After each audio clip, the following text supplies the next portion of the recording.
Hello and welcome. My name is Elisa Di Napoli and I am a holistic clinical hypnotherapist, a NLP practitioner and a personal development coach. And I help people develop the inner resources that will allow them to grow psychologically as well as energetically so that they can not just cope but actually thrive and create the kind of life that they truly want and deserve. Today, I want to talk about confidence, why some people seem to have it, some people seem to not have it, and what to do to turn that around. So let's get started.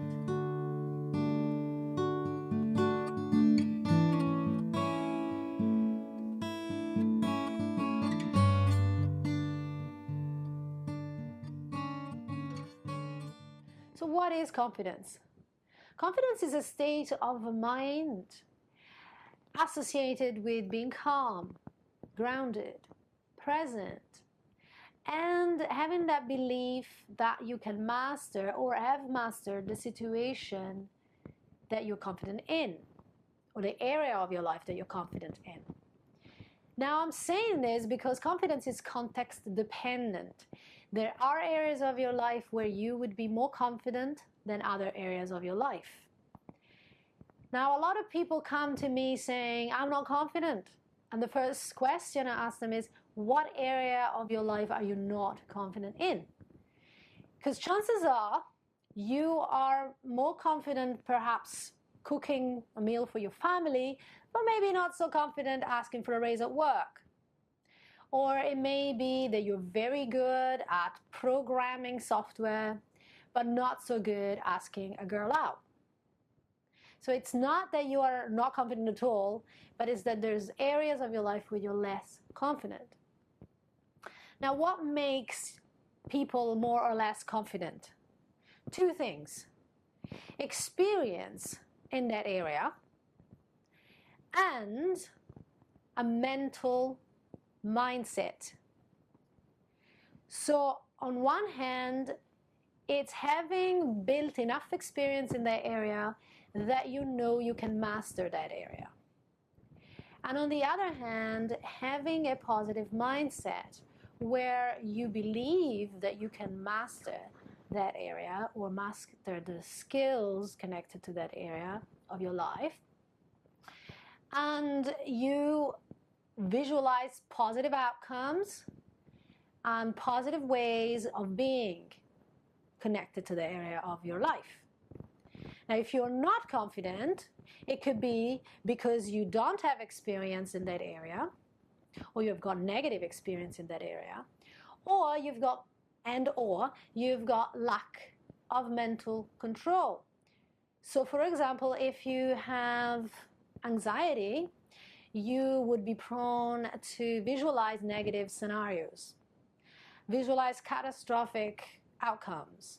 And so, of course, even if you had experience in that area, you wouldn't feel confident.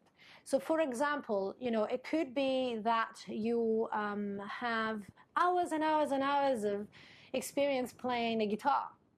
But in your mind, you visualize yourself making loads of mistakes and being humiliated when you're out there and playing in front of other people. And therefore, you feel not very confident playing the guitar.